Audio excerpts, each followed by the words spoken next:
예, 기형은 기형인데 그게 선천적으로 태어날 때부터 그런 게 아니고 태어나고 나서 그 외적인 어떤 힘을 가해가지고 변형된 것이라고 그렇게 추정을 합니다.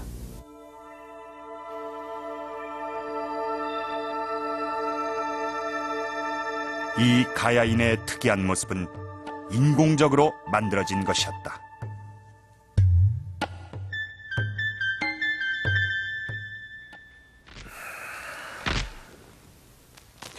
이런 모습이 나온 것은 이 기형 때문이 아니고 일부러 이렇게 만든 것이라고 합니다.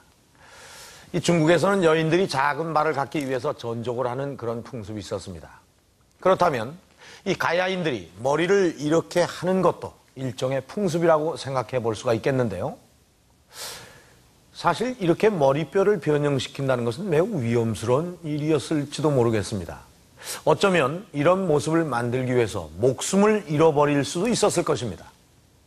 가야인들이 일부러 머리를 이렇게 만들었던 이유는 과연 무엇이었을까요?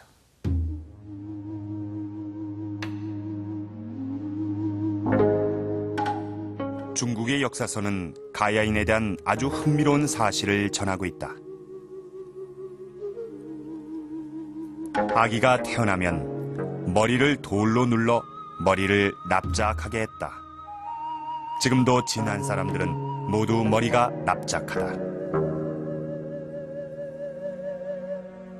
기록 속의 진한은 3세기 중엽의 진한과 변한, 즉 김해 지역의 가야인도 여기에 포함돼 있다. 여기가 압박을 가했기 때문에 이렇게 됐다. 그렇게 볼 수 있고, 이것 때문에 여기 옆쪽으로 양쪽 옆이 튀어나와서 이 폭이 굉장히 커졌다는 거. 그다음에 요 밑을 보면 여기는 머리를 납작하게 한다고 해서 그 당시엔 이를 편두라고 했다. 역사 기록 속에서만 존재했던 편두의 실체를 이한리의 인골에서 확인하게 된 것이다. 깊으니까 나이가 들은 제7경추.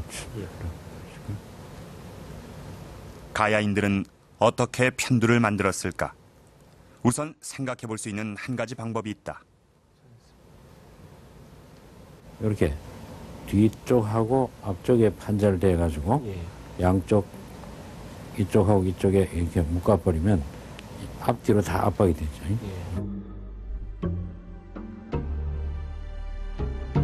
편두를 하는 한 가지 방법은 아기가 태어나면 머리를 앞뒤로 판자를 대서 끈으로 묶는 것이다. 이렇게 10여 차례를 반복하면 유연한 아기의 두개골은 앞뒤로 납작해진다. 그때는 여기에 이 튀어나온 게 들어갑니다. 우리는 이게 보통 머리처럼 이게 튀어나와 있기 때문에 여기는 안 했을 것이다.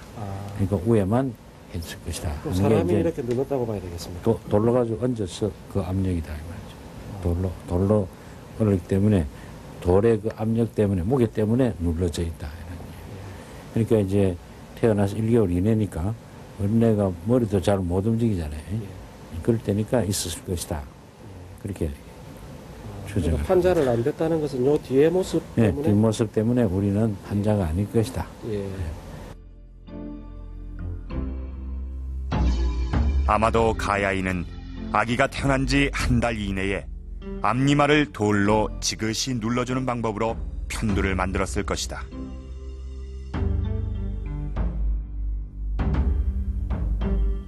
중국의 역사서인 삼국지 위지동의전에도 가야인이 편두를 만들기 위해 돌로 아기의 머리를 눌렀다고 기록돼 있다.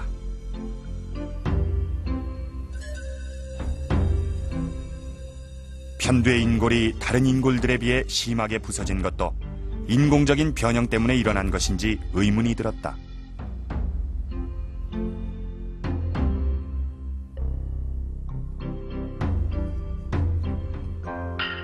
사람의 뇌는 머리에 강한 압력이 가해질 경우 그 압력을 줄이기 위해 뼈를 녹이는 세포를 내보낸다고 한다. 따라서 압력이 가해진 부분의 뼈는 얇아지기 마련이다. 편두 인골이 쉽게 부서진 이유도 그렇게 뼈가 얇아졌기 때문일 것이다. 편도 뒷꼭지가 왼쪽. 편두를 하면 실제 얼굴 모습 또한 보통 사람과는 달랐을 것이다. 조용진 교수. 그는 한국인의 얼굴 전문가다. 그와 함께 편두의 얼굴을 복원해본다. 같은 여자인데 얼굴을 복원하기 위해서는 훼손이 덜 된 온전한 인골이 필요하다. 우리는 출토된 편두 인골 중 가장 양호한 상태의 인골을 선정했다.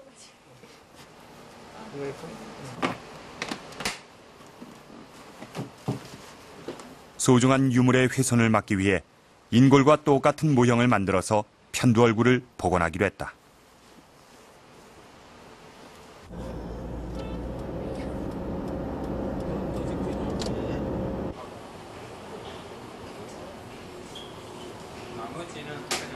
인골의 모형을 만들기 위해 우선 부산대병원 방사선과를 찾았다. 이곳에서 인골의 컴퓨터 단층 촬영에 들어갔다.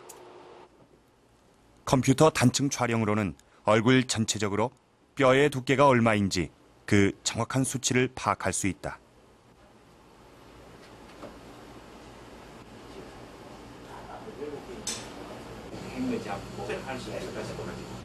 뼈의 두께를 재는 이유는 뼈의 두께에 따라서 각 부위에 살과 근육이 어느 정도 붙는지가 결정되고 또 눈썹의 방향이라든지 입술의 방향도 달라지기 때문이다.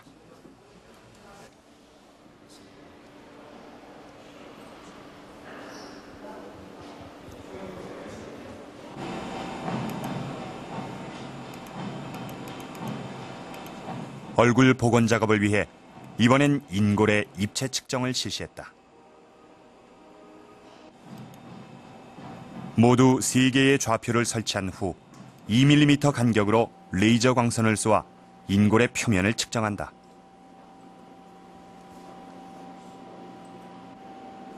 이렇게 3개의 좌표에서 측정한 표면이 하나로 모아지면 인골의 입체가 완성되는 것이다.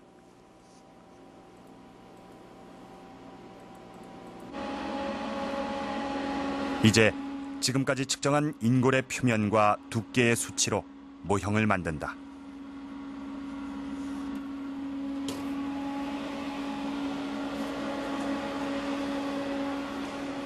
이렇게 해서 예안리 편두 인골과 똑같은 모형 인골이 완성됐다.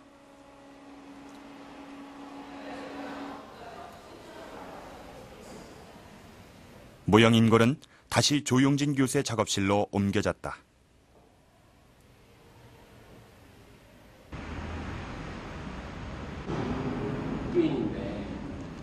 일주일에 걸친 세밀한 작업 끝에 편두 인골은 서서히 살아나고 있었다.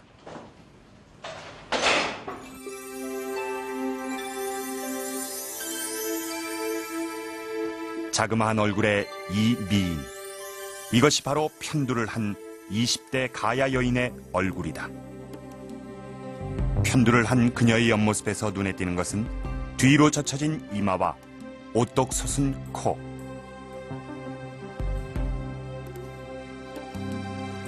마치 현대 여인이 성형수술을 받은 것처럼 그녀는 높은 코를 가지고 있었다.